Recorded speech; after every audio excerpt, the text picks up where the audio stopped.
Against the God के एक और नए नोवेल एक्सप्लेनेशन में आप सभी का स्वागत है। पिछले एपिसोड के लास्ट सीन में देखा था कि युनचे का चेहरा पीला पड़ गया। ये कोई मौका नहीं था, ये तो सीधा सीधा मजाक था। जैस्मीन उसका मजाक उड़ा रही थी। सबको पता था कि युनचे ने चीटिंग और जुगाड़ से कॉन्फर्ट गॉड बैटल में एंट्री ली थी। वो पहला मैच हार चुका था और अगले मैच में उसका जीतना नामुमकिन था, तो पहले स्थान का तो सवाल ही नहीं उठता। जैस्मीन ने ताना मारा, क्या हुआ? बोलती बंद। अगर तुम ये बेसिक क्वालिफिकेशन भी पूरी नहीं कर सकते तो अपनी औकात में रहो और जहां से आए हो वहीं वापस चले जाओ। युनचे के दिल पर बोझ बढ़ता जा रहा था। 3 साल की मेहनत के बाद ऐसा नतीजा उसे हजम नहीं हो रहा था। काफी देर सन्न रहने के बाद उसने सिर हिलाया। ठीक है, मैं चला जाऊंगा, आज ही चला जाऊंगा। फिर उसने एक आखिरी विनती की, लेकिन जाने से पहले चाहे मुझे कितना भी गिरा हुआ क्यों ना समझना पड़े, बस एक बार मुझे अपनी शक्ल दिखा दो, उसके बाद मैं कभी तुम्हें परेशान नहीं करूंगा। अब आगे फिर एक सन्नाटा छाया और उसके बाद जैस्मीन की जोर जोर से हंसने की आवाज आई। मैं कितनी पागल हूं जो तुम्हारे जैसे कचरे पर अपनी एनर्जी वेस्ट कर रही हूं। तुम अभी भी सपने देख रहे हो। ठीक है, देखते रहो अपने सपने। जैस्मीन की आवाज अब दूर जाने लगी थी। साफ था कि वो जा रही है। तभी युनचे चिल्लाया, जैस्मीन। उसने झट से स्काई पॉइजन पर्ल से कुछ निकाला। उसके हाथ में एक बड़ा सा बैंगनी फूल था, नेदरवर्ल्ड उदुम्बरा फ्लावर। ये वो नायाब फूल था जिसे उसने क्लाउड्स एंड क्लिफ के नीचे अपनी जान पर खेलकर हासिल किया था। वो सालों से इसे जैस्मीन को देने के लिए तड़प रहा था। जैस्मीन की आवाज दूर से आई, ओह, नेदरवर्ल्ड उदुम्बरा फ्लावर। लेकिन उसकी आवाज में कोई खुशी नहीं थी। इससे पहले कि युनचे कुछ बोल पाता, एक अजीब सी पावर ने उस फूल को हवा में उठा लिया। जैस्मीन ने हिकारत से कहा, HMPH। उस वक्त मेरे पास कोई ऑप्शन नहीं था, इसलिए मैंने उस कचरे वाली जगह पर इसका यूज किया। अब मैं स्टार गॉड रियल में हूं, मुझे इसकी क्या जरूरत? रिडिक्युलस। और तभी वहां का स्पेस फट गया। एक स्पेशल स्टॉर्म आया और उस बैंगनी फूल को अपने अंदर खींच लिया। पल भर में वो नायाब तोहफा हवा में गायब हो गया, जैसे उसका कोई वजूद ही न हो। जैस्मीन की आवाज भी अब नहीं आ रही थी, वो जा चुकी थी। युनचे बस वहां बुद्ध बना खड़ा रह गया, जैसे किसी ने उसकी आत्मा निकाल ली हो। लेकिन कहानी यहां खत्म नहीं हुई। एटर्नल हेवन रियल्म के बाहर तारों के बीच एक लाल कपड़ों वाली लड़की खड़ी थी। उसने अपने हाथों में एक बड़े से बैंगनी फूल को कसकर पकड़ा हुआ था। वहीं नेदरवर्ल्ड उदुम्बरा फ्लावर, जिसे युनचे को लगा कि उसने नष्ट कर दिया है, वो एक छोटी बच्ची की तरह रो रही थी। उसका पूरा शरीर कांप रहा था।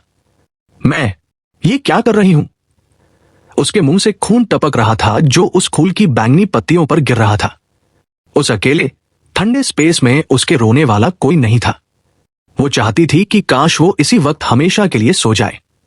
घंटों बीत गए और जब उसने सिर उठाया तो उसकी आंखों में डर और दर्द के साथ एक अजीब सी लाल चमक थी। उसने बस एक नाम लिया, मून फ्लावर। उधर युनचे तालाब के किनारे पत्थर की तरह बैठा था। तभी दरवाजा खुला और हुओ पोयुन भागता हुआ अंदर आया। ब्रदर यू, खुशखबरी है, कल के मैच की लिस्ट आ गई है।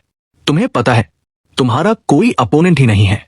वो वेई हैंड डिस्क्वालीफाई हो गया है, तो तुम बिना लड़े अगले राउंड में पहुंच गए। हुओ पोयुन अपनी ही धुन में बोलता गया, लेकिन युनचे ने कोई रिएक्शन नहीं दिया। हुओ पोयुन ने पास जाकर देखा तो डर गया। युनचे की आंखें बिल्कुल बेजान थी। युनचे ने बड़ी मुश्किल से एक नकली हंसी के साथ कहा, बधाई हो पोयुन, मुझे बस थोड़ी देर अकेला छोड़ दो, कल तक मैं ठीक हो जाऊंगा। हुओ पोयुन को समझ नहीं आया कि क्या बोले। वो बस सर हिलाकर वहां से चला गया। उसके जाते ही मू बिंगयुन वहां आई। युनचे की हालत देखकर वो समझ गई। उसने धीरे से पूछा, युनचे क्या हुआ? युनचे ने टूटी हुई आवाज में कहा, वो आई थी पर उसने मिलने से मना कर दिया। उसने मुझे भगा दिया। वो मुझे देखना भी नहीं चाहती। क्या मेरा सब कुछ बस एक वहम था? क्या मेरा प्यार एक तरफा था? मू बिंगयुन ने उसे गौर से देखा और एक गहरा सवाल पूछा, युनचे, अगर वो तुमसे मिल लेती तो क्या तुम सच में संतुष्ट होकर वापस चले जाते? उसने आगे कहा, गॉड रियल में मैं तुम्हें सबसे ज्यादा जानती हूं। तुम एक लड़की के लिए अपनी पूरी दुनिया छोड़कर यहां आए। तुमने उसके लिए मास्टर से बहस की, डिग्निटी छोड़ी, यहां तक कि इस कन्वेंशन में चीटिंग भी की, जो तुम कभी नहीं करते। तुमने अपने सारे उसूल तोड़ दिए। मू बिंगयुन की आवाज गंभीर हो गई। जो इंसान तुम्हें इस हद तक पागल बना दे, जिसका साया तुम्हारी सोल पर इतना गहरा हो, मुझे नहीं लगता कि उसका प्यार झूठा था। अगर तुम ठंडे दिमाग से सोचोगे तो तुम्हें खुद समझ आ जाएगा कि वो तुमसे क्यों नहीं मिलना चाहती।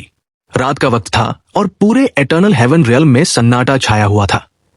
कॉन्फर्ट गॉड बैटल का पहला राउंड खत्म हो चुका था और अगले दिन कॉन्फर्ट गॉड्स ग्रुप और लूजर्स ग्रुप की फाइट होने वाली थी। कल का दिन बहुत भारी होने वाला था क्योंकि 31 कैंडिडेट्स में से कई लोग एलिमिनेट होने वाले थे। बाकी सब लोग अपनी ताकत बचाने या चोट ठीक करने के लिए टाइम व्हील पर्ल के अंदर थे, लेकिन युनचे अकेला ही तालाब के किनारे बैठा था। युनचे के दिमाग में बस जैस्मिन की वो कड़वी बातें गूंज रही थी। साथ ही मू बिंगयुन की बातें भी उसे याद आ रही थी। वो खुद से सवाल पूछ रहा था, अगर मैं उसे देख भी लेता या सही से विदा भी ले लेता तो क्या मैं खुश होता? क्या मुझे कोई रिग्रेट नहीं होता? सच तो यह है कि मैं शायद ये मानने को ही तैयार नहीं था कि वो मुझे छोड़कर जा चुकी है। वो पूरी रात वहीं बैठा रहा, अपनी उलझनों में खोया हुआ। जैसे ही सुबह की हल्की रोशनी हुई, मू बिंगयुन वहां आई। उसने देखा कि युनचे अभी भी उसी जगह बैठा है, बिल्कुल नहीं हिला। मू बिंगयुन की आंखों में थोड़ी झिझक थी, लेकिन तभी युनचे धीरे से खड़ा हो गया। उसकी आंखें अब कल की तरह धुंधली नहीं थी, बल्कि पानी की तरह साफ थी। मू बिंगयुन ने हल्का सा मुस्कुराते हुए कहा, लगता है तुमने सोच लिया है कि आगे क्या करना है। युनचे ने भी एक फीकी मुस्कान के साथ जवाब दिया, सब कुछ तो नहीं सोचा, लेकिन इतना पता है कि अब मुझे क्या करना है। पैलेस मास्टर बिंगयुन, मैंने आपको हमेशा परेशान किया है, कल भी आपको निराश किया। मू बिंगयुन ने अपना सिर हिलाया, नहीं, तुम अभी सिर्फ 20 साल के हो। अगर इस उम्र में तुम कंफ्यूज या इंपल्सिव नहीं होते तो ये दुख की बात होती। किसी के लिए इतनी हद तक जाना भी तो किस्मत की बात है। हजारों साल पहले अगर मेरी बहन नहीं होती तो मैं भी शायद हार मान चुकी होती। युनचे ने गहरी सांस ली और कहा, आप सही कह रहे हो, वो इतनी निर्दयी नहीं हो सकती। हमारे आइडेंटिटीज अलग हो सकते हैं, लेकिन वो 8 साल झूठे नहीं थे। मुझे लगता है कि वो किसी बड़ी मुसीबत का सामना करने वाली है। फिर उसने पूछा, पैलेस मास्टर बिंगयुन, क्या आपने स्टार गॉड रियल्म के किसी बड़े प्लान के बारे में सुना है? मू बिंगयुन ने पहले मना किया क्योंकि स्नो सॉन्ग रियल्म का लेवल इतना ऊपर नहीं है, लेकिन फिर उसे कुछ याद आया। हाँ, करीब 20 साल पहले एक अजीब अफवाह उड़ी थी, ट्रू गॉड प्रोजेक्ट के बारे में। युनचे चौंक गया। ट्रू गॉड प्रोजेक्ट, ये नाम मैंने दरकिया रियल में भी सुना था। मू बिंगयुन ने समझाया, लेकिन ये अफवाह झूठी ही होगी, क्योंकि अगर स्टार गॉड रियल्म के पास सच में ट्रू गॉड बनने का तरीका होता तो वो इसे सबसे बड़ा राज रखते। ये बात ऐसे खुल्लम खुल्ला बाहर नहीं आती। युनचे थोड़ी देर चुप रहा और फिर खुद से बोला, जानकर भी क्या फायदा? जैस्मीन सही थी, मैं अभी बहुत कमजोर हूं।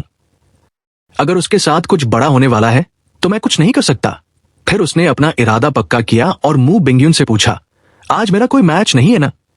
मू बिंगयुन ने हाँ कहा, तुम्हारे अपोनेंट वेई हैन की कल मौत हो गई तो तुम सीधे अगले राउंड में पहुंच गए हो।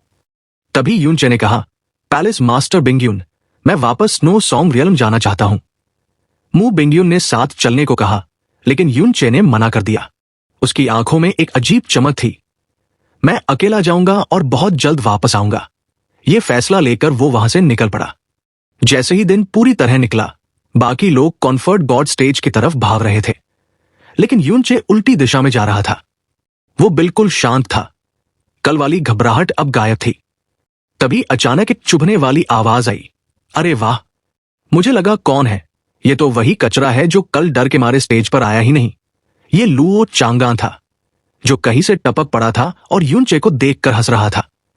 युनचे ने उसे इग्नोर किया, लेकिन लुओ चांगान पीछे से चिल्लाया, हाँ, कल स्टेज पर नहीं आया और आज डर के मारे पीछे मुड़कर भी नहीं देख रहा। कचरा हमेशा कचरा ही रहेगा। तुम जैसे लोगों की वजह से हम जैसे ट्रू कैंडिडेट्स की बेइज्जती होती है। एक असली मर्द लड़ते हुए मरता है, तुम्हारी तरह दुम दबाकर नहीं भागता। युनचे अचानक रुक गया।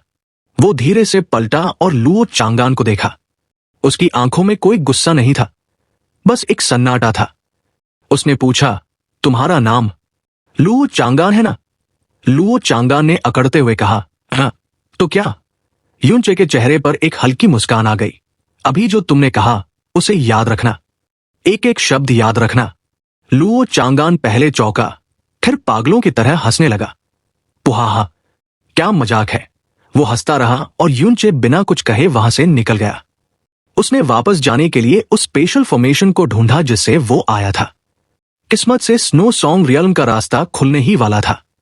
वो वहां से निकला और सीधा आइस फीनिक्स रियल्म की तरफ अपनी आंख दौड़ा दी। रास्ते में यूनचे सोच रहा था, मास्टर पक्का मुझसे बहुत नाराज होंगी। आज तो मेरी धुलाई पक्की है। उसने मास्टर मू शुआनिन की बात नहीं मानी थी और खुद को खतरे में डाला था। उसे पता था कि उसने जल्दबाजी की थी, लेकिन अगर उसे दोबारा मौका मिलता तो भी वो वही करता।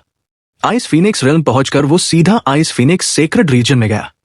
अंदर घुसते ही वो जोर से जमीन पर घुटनों के बल बैठ गया और सिर झुकाकर बोला, मास्टर, आपका डिसाइपल वापस आ गया है। मुझे पता है मैंने बहुत बड़ी गलती की है। मुझे जो सजा देनी है दे दीजिए। लेकिन वहां सिर्फ बर्फ की हवा चलने की आवाज थी। कोई जवाब नहीं आया। यूनचे करीब 2 घंटे तक वैसे ही घुटनों पर बैठा रहा, लेकिन मुंह शुआनिन की तरफ से कोई हलचल नहीं हुई। उसने फिर से आवाज लगाई, मास्टर, लेकिन फिर सन्नाटा। उसे शक हुआ कि कहीं मास्टर यहां है ही नहीं, क्योंकि उनके लेवल पर उन्हें यूनचे के आने का पता तुरंत चल जाना चाहिए था। वो खड़ा होकर सेक्रेड हॉल के बीच में गया। पूरा हॉल खाली था, वहां कोई नहीं था। बस बीच में तालाब में वो आइस फेरी स्पिरिट फ्लावर चमक रहा था। यूनचे काफी देर तक मुंह शुआनियन को ढूंढता रहा, लेकिन उनका कोई नामो निशान नहीं मिला। तभी उसके दिमाग में एक बात आई, अरे हां, अभी तो कॉन्फर्ट गॉड बैटल चल रही है। कहीं मास्टर किसी स्टार टैबलेट के जरिए वो बैटल तो नहीं देख रही। उसे लगा कि शायद पैलेस मास्टर बिंग्यून ने मास्टर को उसके आने की खबर ही नहीं दी होगी। यूनचे के पास टाइम बहुत कम था। उसके पास और कोई चारा नहीं था, तो उसने बाकी सब छोड़ दिया और सीधा हेवनली नेदर फ्रॉस्ट लेक की तरफ उड़ गया। उसी वक्त ऊपर आसमान में ठंडी धुंध के बीच एक बेहद खूबसूरत जोड़ी आंखें चुपचाप यूनचे को दूर जाते हुए देख रही थी। उसने एक हल्की आह भरी। उसकी आवाज में एक अजीब सी बेबसी और उलझन थी। उसका दिमाग, जो हमेशा शांत रहता था, इस लड़के की वजह से आज बहुत अशांत था। उसने धीरे से खुद से कहा, क्या मुझे इसकी टांगे तोड़ देनी चाहिए? हेवनली नेदर फ्रॉस्ट लेक के चारों तरफ जो बैरियर लगा था, वो यूनचे को रोक नहीं पाया। वो सीधा उसके आर पार चला गया और उस जगह पहुंचा जिसे वो गॉड रेल्म में सबसे अच्छे से जानता था। उसने एक हल्की सांस ली और बिना टाइम वेस्ट किए सीधा लेक में छलांग लगा दी। वो पानी के अंदर तेजी से नीचे जाने लगा। हेवनली नेदर फ्रॉस्ट लेक में गजब का कोल्ड ऑरा था, लेकिन यूनचे को उससे ठंड नहीं बल्कि सुकून मिल रहा था। ढेरों कूल और रिफ्रेशिंग ऑरस उसके शरीर में घुस रहे थे, जिससे उसकी थकान और चोटें बहुत तेजी से ठीक हो रही थी। यही वजह थी कि उसकी कल्टीवेशन इतनी फास्ट बढ़ रही थी। लेकिन अभी यूनचे के पास इन मजे लेने का टाइम नहीं था। वो पूरी स्पीड में नीचे जाता गया। 100 फीट, 1000 फीट, 10,000 फीट और फिर सीधा 54,000 फीट नीचे। अचानक उस गहरे अंधेरे पानी में एक साफ नीली रोशनी दिखाई दी। ये रोशनी लेक के बिल्कुल नीचे में मौजूद कोल्ड वेन से आ रही थी। यूनचे ने अपनी स्पीड कम की और क्रिस्टल जैसी रेत पर अपने पैर टिका दिए। वो धीरे धीरे उस ब्लू लाइट की तरफ बढ़ा। वहां उसे एक चमकता हुआ बर्फ का टुकड़ा दिखा, जो एक वाटर नट की शेप में था। उस आइस ब्लॉक के अंदर एक लड़की की धुंधली सी आकृति थी, जो कर्ड अप पोजीशन में लेटी हुई थी। उसने अपने घुटनों को अपनी बाहों में जकड़ा हुआ था और अपना चेहरा घुटनों में छिपा रखा था। उसके शरीर पर एक भी कपड़ा नहीं था। उसके पैर सफेद रत्नों जैसे सुंदर थे। पानी की नीली रोशनी और वहां से फूट रही सफेद चमक ने उसके चेहरे और शरीर के कुछ खास हिस्सों को छिपा रखा था। तभी यूनचे के दिमाग में एक आवाज गूंजी, यूनचे, तुम यहां क्यों आए हो? यूनचे थोड़ी देर शांत खड़ा रहा। दुनिया में सिर्फ यूनचे जानता था कि यह लड़की कोई साधारण स्पिरिट नहीं, बल्कि प्रिमोर्डियल एरा की एकमात्र बची हुई ट्रू गॉड है। वो बस इस कोल्ड वेन के सहारे अपनी आखिरी सांसें गिन रही थी। यूनचे को याद आया कि इस साइज फीनिक्स डिवाइन स्पिरिट ने उससे पहले कहा था कि जब वो ताकतवर बन जाए तब वापस आए। लेकिन अभी यूनचे को पावर की सख्त जरूरत थी। उसने कहा, आइस फीनिक्स डिवाइन स्पिरिट, मैं यहां एक बहुत ही सेल्फिश रिक्वेस्ट लेकर आया हूं। मैं चाहता हूं कि आप मुझे अपनी कुछ पावर दे दें। लड़की ने बहुत ही कोमल आवाज में पूछा, क्यों? यूनचे ने सीरियस होकर कहा, मुझे एक इंसान से मिलना है। मुझे उसे अपनी डिटर्मिनेशन दिखानी है और इतना स्ट्रांग बनना है कि एक दिन उसे प्रोटेक्ट कर सकूं। अगर मैं ये नहीं कर पाया तो पूरी जिंदगी पछताऊंगा। वहां सन्नाटा छा गया। काफी देर बाद लड़की ने आह भरी, सॉरी, मैं ऐसा नहीं कर सकती। अपनी पावर बांटने से मेरी जिंदगी कम हो जाएगी और मुझे उस दिन तक जिंदा रहना जरूरी है। यूनचे निराश नहीं हुआ। उसने बस मुस्कुराकर कहा, मैं समझता हूं।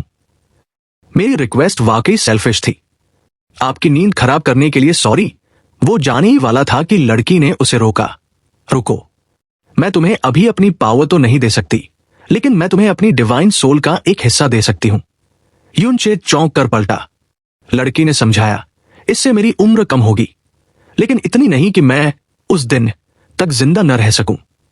क्रिस्टल पर एक आइस ब्लू लाइट चमकी और एक तारे जैसा टुकड़ा उड़कर यूनचे के सामने आया। इस डिवाइन सोल के टुकड़े में जो डिवाइन पावर है, उसे सिर्फ तुम ही सोख सकते हो। अगर तुम इसे पूरा अब्सॉर्ब कर लोगे तो तुम्हारी कल्टिवेशन तुरंत 2 स्मॉल रियल्म्स ऊपर चली जाएगी। साथ ही तुम्हारी सोल पावर भी बहुत बढ़ जाएगी। यूनचे ने दिल से शुक्रिया अदा किया। लड़की ने कहा, शुक्रिया मत बोलो। अगर तुम सच में ग्रेटफुल हो तो मेरी एक रिक्वेस्ट मानो। अगर कभी ऐसा दिन आए जब दुनिया में उथल पुथल मच जाए और चारों तरफ क्रिम्सन डिस्पेयर छा जाए तो मेरे पास जरूर आना। यूनचे को समझ नहीं आया कि क्रिम्सन डिस्पेयर क्या है, लेकिन उसने तुरंत हाँ कर दी। वो ब्लू स्टार उसके माथे में समा गया। जाने से पहले लड़की ने उसे एक सलाह दी, यूनचे, तुम्हारे अंदर मौजूद प्रोफाउंड हैंडल और तुम्हारी इविल गॉड प्रोफाउंड वेन्स के बीच ज्यादा तालमेल नहीं है। तुम्हें अपने सोल और प्रोफाउंड हैंडल को फ्यूज करने की कोशिश करनी चाहिए। इससे तुम्हें एक नई ताकत मिल सकती है। यूनचे ने बात नोट कर ली। फिर लड़की ने अचानक कहा, एक और बात, तुम्हारी मास्टर मू शुआनियन के बारे में। वो असल में मैं। वो हिचकिचाई और चुप हो गई। यूनचे ने पूछा, मेरी मास्टर को क्या हुआ? लड़की ने बात घुमा दी, बस इतना जान लो कि वो तुम्हें कभी नुकसान नहीं पहुंचाएगी। तुम उन पर पूरा भरोसा कर सकते हो। अब जाओ, वो लेक के ऊपर आसमान में तुम्हारा इंतजार कर रही है। यूनचे तुरंत ऊपर की तरफ निकल गया। उसके जाने के बाद लेक के तल में फिर से सन्नाटा छा गया। काफी देर बाद उस लड़की ने एक भारी आहली और खुद से कहा, वॉल ऑफ प्राइमल केओस में दरार अब 300 मीटर से ज्यादा बड़ी हो चुकी है। दुनिया को शायद पता भी नहीं कि उसके पीछे कितनी भयानक तबाही छिपी है। आज की दुनिया इस कैलामिटी से नहीं बच पाएगी। यूनचे, अब बस तुम ही हो जो सब कुछ संभाल सकते हो। यूनचे पूरी स्पीड के साथ हेवनली नेदर फ्रॉस्ट लेक से ऊपर की तरफ आया और पानी की सतह को तोड़ते हुए बाहर निकला। जैसे ही उसने अपना सिर उठाया, उसकी नजर आसमान में तैर रही मू शुआनियन पर पड़ी। उनकी आंखों में इतनी ठंडक और गुस्सा था कि यूनचे की हालत खराब हो गई। हालांकि वो इसके लिए तैयार था, फिर भी उसका दिल जोर से धड़कने लगा। उसने डरते हुए कहा, मास टर। तभी मू शुआनियन की एक जोरदार आवाज आई, घुटने टेको। उस आवाज में इतना गुस्सा था कि यूनचे का पूरा शरीर अकड़ गया। वो तुरंत वहीं हवा में घुटनों के बल बैठ गया और शर्मिंदा होकर बोला, मास्टर, डिसाइपल को अपनी गलती का एहसास है। मू शुआनियन ने एक स्नोट किया। उनका गुस्सा ऐसा था जैसे कोई जमा हुआ समुद्र पलट गया हो। पूरा माहौल शांत हो गया। तुम बार बार कहते हो कि तुम्हें अपनी गलती का पता है और फिर बार बार वही गलतियां करते हो, तो फिर गलती मानने का क्या मतलब? क्या तुमने कभी मेरी बात को सीरियस लिया है? यूनचे ने बोलने की कोशिश की, मास्टर, मैं। लेकिन मू शुआनियन ने उसे काट दिया। बहाने बनाने की जरूरत नहीं है। बिंग्यू ने मुझे सब बता दिया है कि तुमने एटर्नल हेवन रियल में क्या क्या कांड किए हैं। स्नो सॉन्ग रियल छोड़ते वक्त मैंने तुम्हें वार्निंग दी थी कि लो प्रोफाइल रहना, लेकिन नहीं, तुमने तो उल्टा किया। पूरी ईस्टर्न डिवाइन रीजन अब तुम्हारे नाम से वाकिफ है। वाह, क्या काम किया है। मू शुआनियन की आवाज और तीखी हो गई। अगर मुझे पता होता कि तुम ऐसा करोगे तो मैं तुम्हें आइस फीनिक्स हॉल में कैद कर देती। कम से कम तुम मौत को दावत तो नहीं देते। यूनचे के पास कहने को कुछ नहीं था। मू शुआनियन का ऑरा इतना हैवी था कि वो सांस भी नहीं ले पा रहा था। फिर मू शुआनियन ने वो सवाल पूछा जो सबसे ज्यादा चुभने वाला था, क्या वो इंसान जो तुम्हें छोड़कर चला गया तुम्हारे लिए सच में इतना इंपॉर्टेंट है? यूनचे ने अपना होंठ काटा और धीरे से बोला, वो कभी मेरी मास्टर थी। उसने मुझे कल्टीवेशन सिखाई, मेरी जान बचाई और मेरी किस्मत बदली। जब मैं सबसे ज्यादा दर्द और अकेलेपन में था, तब उसने मेरा साथ दिया। वो मेरे लिए उतनी ही अच्छी थी जितनी कि आप हैं, मास्टर। मैं उसे भी निराश नहीं कर सकता। मु शुआनियन उसे बस देखती रह गई। दुनिया एकदम शांत हो गई। युन चे ने अपना सिर झुका लिया। उसे पता था कि उसने बहुत गलतियां की हैं, लेकिन मु शुआनियन ने उसे हर बार माफ किया है। पिछले 2 सालों में उन्होंने अपनी सेक्ट ड्यूटीज छोड़कर सिर्फ उसे ट्रेन किया था। युन चे को बहुत शर्म आ रही थी। उसे लग रहा था कि वो उनका डिसाइपल कहलाने के लायक नहीं है। तभी लेक के ऊपर जमी हुई आइस स्पिरिट्स नाचने लगी। ठंडक थोड़ी कम हुई। मु शुआनियन ने ठंडे स्वर में कहा, अफसोस की बात यह है कि वो तुमसे मिलना भी नहीं चाहती। अब जब तुम वापस आ गए हो तो चुपचाप सेक्रेड हॉल में रहो। मेरी इजाजत के बिना एक कदम भी बाहर मत रखना। कुछ सालों में जब लोग तुम्हें भूल जाएंगे, तब यहां से दफा हो जाना और अपने ब्लू पोल स्टार वापस चले जाना। युन चे ने सिर झुकाए हुए ही कहा, मास्टर, मैं वापस इसलिए आया हूं ताकि कम समय में अपनी पावर बढ़ा सकूं। उसके बाद मैं फिर से कॉन्फर्ट गॉड बैटल के लिए जाऊंगा। मु शुआनियन ने अपनी भौहें सिकोड़ी। अच्छा, तो तुम अभी भी उसे देखने की जिद पर अड़े हो? युन चे ने सिर हिलाया। नहीं, मैं सिर्फ उसे देखना नहीं चाहता, बल्कि उसे कुछ बताना चाहता हूं। मैं उसे बताना चाहता हूं कि चाहे कैसी भी मुसीबत हो, मैं उसके साथ खड़ा रहूंगा। मु शुआनियन ने ताना मारा, तुम्हें लगता है तुम इस लायक हो? युन चे ने माना, अभी नहीं हूं। अगर अभी गया तो मैं उस पर बोझ बन जाऊंगा, लेकिन मैं उसे दिखाना चाहता हूं कि मैं उसके लिए स्ट्रॉन्ग बन सकता हूं। अगर वो कॉन्फर्ट गॉड बैटल का यूज करके मुझे भगाना चाहती है, तो मैं कॉन्फर्ट गॉड बैटल का यूज करके अपनी रिजॉल्व साबित करूंगा। मु शुआनियन चुप रही। युन चे ने आगे कहा, मास्टर, मुझे कल ही पता चला कि मैं हमेशा से गलत था। जब से मैं गॉड रेल्म आया, मैंने सोचा कि मेरा मकसद सिर्फ उसे ढूंढना है और फिर ब्लू पोल स्टार वापस जाना है। मुझे लगा कि मैं इस बड़ी दुनिया में बहुत छोटा हूं, लेकिन मैं भूल गया कि उसने मुझे इसी वजह से छोड़ा क्योंकि मैं कमजोर था। अगर मैं इतना पावरफुल बन जाऊं कि उसे प्रोटेक्ट कर सकूं, तो फिर हमसे कौन दूर कर पाएगा? मु शुआनियन ने बिना किसी इमोशन के कहा, तो तुम इस कॉन्फर्ट गॉड कन्वेंशन को यूज करके खुद को साबित करोगे ताकि उसे रोना आ जाए? युन चे ने कहा, नहीं, ये मेरे खुद के लिए भी है। मेरे पास evil gods profound veins, rage god की पावर और ड्रैगन गॉड की बॉडी है। मैंने हमेशा इन्हें छिपाया, लेकिन ये ब्लेसिंग्स हैं। अगर मैं 3 साल में कॉन्फर्ट गॉड स्टेज तक पहुंच सकता हूं, तो मुझे रुकना क्यों चाहिए? मु शुआनियन ने फिर ताना मारा, बहुत बढ़िया रियलाइजेशन है, लेकिन तुम्हारे पास गॉड रियल में रहने के लिए सिर्फ 2 साल बचे हैं। इसका क्या फायदा? युन चे ने उनकी आंखों में देखकर कहा, मैं 2 साल में वापस आऊंगा, लेकिन इसका मतलब ये नहीं कि मैं हमेशा के लिए जा रहा हूं। ब्लू पोल स्टार अब मेरा अकेला घर नहीं है, मैं स्नो सॉन्ग रियल्म का भी हूं। यह सुनकर मु शुआनियन चुप हो गई। युन चे ने अपनी बात जारी रखी, आप और जैस्मिन दोनों मेरे गॉड रियल में रुकने की वजह हो। जब तक मैं स्ट्रांग नहीं होता, मैं आपकी छत्र छाया में रहूंगा, लेकिन जिस दिन मैं पावरफुल बन गया, मैं पूरी जिंदगी आपको और स्नो सॉन्ग रियल्म को प्रोटेक्ट करूंगा। जो भी आपको चोट पहुंचाएगा, वो मेरा दुश्मन होगा। मु शुआनियन ने अपनी नजरें फेर ली और तुरंत मुड़ गई। तुम अभी सिर्फ डिवाइन ट्रिब्यूलेशन रियल में हो और बड़ी बड़ी बातें करते हो। पहले अपनी जान बचाना सीखो। मुझे तुम्हारी प्रोटेक्शन की जरूरत नहीं है। फिर उन्होंने एक आह भरी, मु शुआनियन का डिसाइपल तुम जैसा क्यों है? और तभी उन्होंने अपनी स्लीव से कुछ फेंका, इसे खा लो।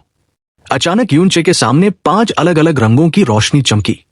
ये एक छोटी सी बीड थी जो रंगीन कांच जैसी लग रही थी, लेकिन इसका ऑरा बहुत अलग था। लाल, सफेद, नीला, हरा, 5 रंग आपस में मिल रहे थे और अलग हो रहे थे। कभी ये बहुत गर्म होती, कभी बर्फ जैसी ठंडी। युन चे की आंखें फटी रह गई। क्या ये? मु शुआनियन ने कहा, ये यूनिवर्स पेंटा जेड पैलेट है। तुम्हारी स्काई पॉइजन पर्ल दवाइयां बना सकती है, लेकिन इस पैलेट को बनाने के लिए बहुत हाई लेवल की प्रोफाउंड स्ट्रेंथ चाहिए होती है 5 पावर्स को फ्यूज करने के लिए। मुझे इसे बनाने में पूरा 1 साल लगा। युन चे सन्न रह गया। वो इसी मटेरियल को लेने वापस आया था ताकि खुद बना सके, लेकिन उसे अब समझ आया कि वो इसे खुद कभी नहीं बना पाता। और मु शुआनियन ने 1 साल अपनी एनर्जी लगाकर इसे उसके लिए पहले ही बना दिया था। मतलब उन्होंने सारी मटेरियल्स इसीलिए ली थी ताकि वो इसे परफेक्ट बना सके। युनचे इमोशनल हो गया। मास्टर, मू शुआनियन ने उसे डांटा, बकवास बंद करो और चुपचाप बैठ जाओ। वो उड़कर उसके पास आई। एटर्नल हेवन रियल्म से जो टाइम व्हील पर्ल मिला है उसे निकालो। युनचे ने तुरंत अपनी इमोशंस को कंट्रोल किया और टाइम व्हील पर्ल निकालकर उनके हाथ में रख दिया। मू शुआनियन की हथेली से पावर निकली और वो पर्ल टूट गया। तुरंत एक बैरियर बन गया जिसने उन दोनों को कवर कर लिया। टाइम व्हील बैरियर 1 महीने तक टिक सकता है, लेकिन इस बैरियर के अंदर का 1 महीना बाहर की दुनिया में सिर्फ 2 घंटे के बराबर होगा। यानी अब युनचे के पास ट्रेन करने के लिए एक्स्ट्रा टाइम था। युनचे को टाइम व्हील पर्ल के अंदर कोई अजीब फील नहीं हुआ।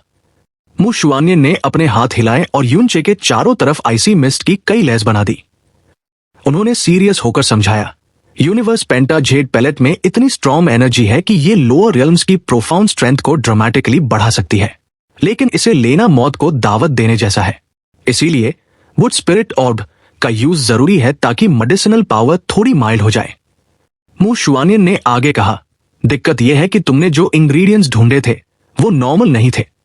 एंशिएंट ड्रैगन हार्ट एक डिवाइन मास्टर लेवल के हॉर्न ड्रैगन का था।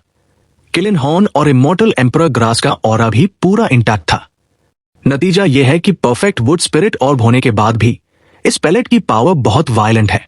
तुम इसे अकेले रिफाइन नहीं कर पाओगे। मेरे हेल्प करने के बाद भी कंट्रोल खोने का चांस है, तो सावधान रहना। युनचे ने सिर हिलाया।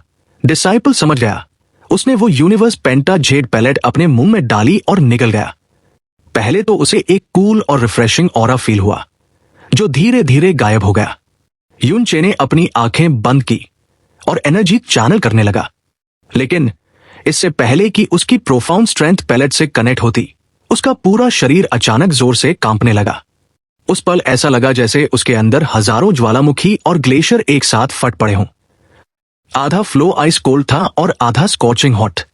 ये एनर्जी इतनी भयानक थी कि युनचे ने एक्सपेक्ट भी नहीं किया था। पहले भी उसने gold scale dragon transforming pellet जैसी हाई लेवल पिल्स ली थी, लेकिन अगर उनकी पावर नदी जैसी थी तो ये यूनिवर्स पेंटाजेड पैलेट एक उफनता हुआ समंदर था जो आसमान को निगलने के लिए तैयार था। युनचे अपनी बॉडी के अंदर एनर्जी को गाइड ही नहीं कर पा रहा था। वो दर्द में डूब गया। उसकी हड्डियां और सेल्स ऐसे कांप रहे थे जैसे अभी फट जाएंगे। तभी अचानक एक आइस कोल्ड और सॉफ्ट ऑरा उसकी बॉडी पर आया। ये मू शुआनियन की पावर थी। इस ऑरा ने उस वायलेंट मेडिसिनल पावर को दबा दिया और वो एनर्जी शांत होकर युनचे के मेरिडियंस में बहने लगी। दर्द कम होते ही युनचे ने तुरंत अपना फोकस वापस पाया। उसने great way of the Buddha activate किया और एनर्जी रिफाइन करने में लग गया। टाइम व्हील बैरियर के अंदर मू शुआनियन उसे देख रही थी। युनचे पसीने से लथपथ था और उसकी बॉडी पर 5 अलग अलग lights, red, blue, cyan, jade green, white, अजीब तरीके से चमक रही थी। मू शुआनियन की नजरों में चिंता थी। ये यूनिवर्स पेंटाजेड पैलेट किसी को डिवाइन ओरिजिन रियल्म से सीधा डिवाइन ट्रिब्यूलेशन रियल्म तक ले जा सकती है। ये इफेक्ट ही एब्सर्ड है। ऊपर से इंग्रेडिएंट्स इतने हाई लेवल के थे कि मू शुआनियन भी प्रेडिक्ट नहीं कर पा रही थी कि रिस्क कितना बड़ा होगा। अगर वो वहां नहीं होती तो रेज गॉड की पावर और ड्रैगन गॉड की बॉडी होने के बावजूद युनचे पक्का मर जाता। टाइम व्हील बैरियर के अंदर समय धीरे धीरे बीतने लगा। 1 दिन, 2 दिन, 5 दिन, 7 दिन। युनचे धीरे धीरे मेडिसिनल पावर को रिफाइन कर रहा था और 5 रंग उसकी बॉडी पर सर्कुलेट हो रहे थे। बीच बीच में एनर्जी आउट ऑफ कंट्रोल होती और युनचे दर्द से तड़पता, लेकिन मू शुआनियन तुरंत अपनी पावर से उसे संभाल लेती। युनचे क्लियरली फील कर सकता था कि उसकी प्रोफाउंड स्ट्रेंथ तेजी से बढ़ रही है। उसका दिमाग अब शांत था। लेकिन जैसे ही यूनिवर्स पेंटाजेड पैलेट की बाहरी लेयर रिफाइन हुई और प्रोफाउंड स्ट्रेंथ ने उसके कोर को टच किया, बूम! एक लंबे सन्नाटे के बाद अचानक तबाही मच गई। युनचे के मुंह से एक दर्दनाक चीख निकल गई। आह! ऐसा लगा जैसे उसकी सोल को 10,000 चाकुओं से गोदा जा रहा हो। उसके अंदर जैसे करोड़ों बीस्ट्स दहाड़ रहे थे। खून का एक एक कतरा और एक एक सेल वायलेंट एनर्जी से भर गया। युनचे ने अपनी प्रोफाउंड एनर्जी से उसे रोकने की कोशिश की, पर वो एक चींटी की तरह था जो पेड़ हिलाने की कोशिश कर रही हो। मू शुआनियन की आंखों में ब्लू लाइट चमकी। उसने देखा कि मेडिसिनल पावर कंट्रोल से बाहर हो चुकी है। उसने तुरंत अपनी कलाई घुमाई और युनचे को और गहरे ब्लू लाइट में कवर कर दिया। युनचे का चेहरा थोड़ा ठीक हुआ, लेकिन 7 मिनट बाद फिर से हालत खराब हो गई। उसका चेहरा कागज जैसा सफेद हो गया और बॉडी बुरी तरह कांपने लगी। मु शुआनियन ने फिर से हाथ उठाया। उसकी उंगलियों पर लाइट जमा थी, लेकिन वो रुक गई। वो लाइट यून चे पर नहीं गिरी। मु शुआनियन समझ गई थी कि कोर की पावर उसकी सोच से भी ज्यादा भयानक है।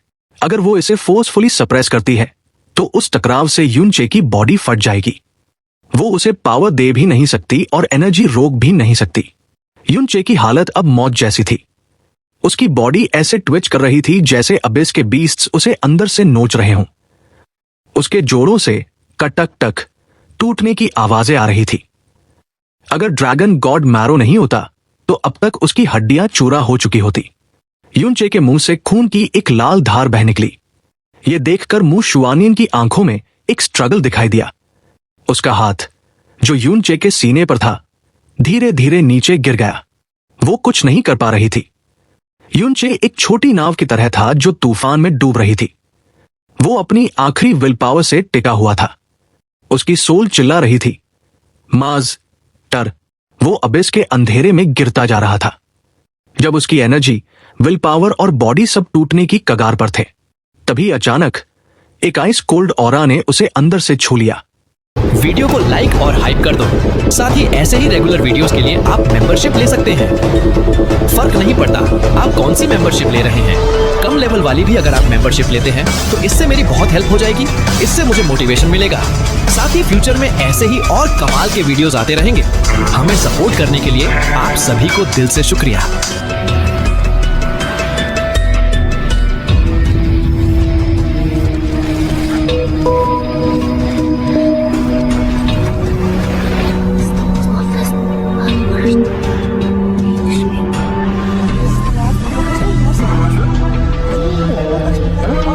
Thank you.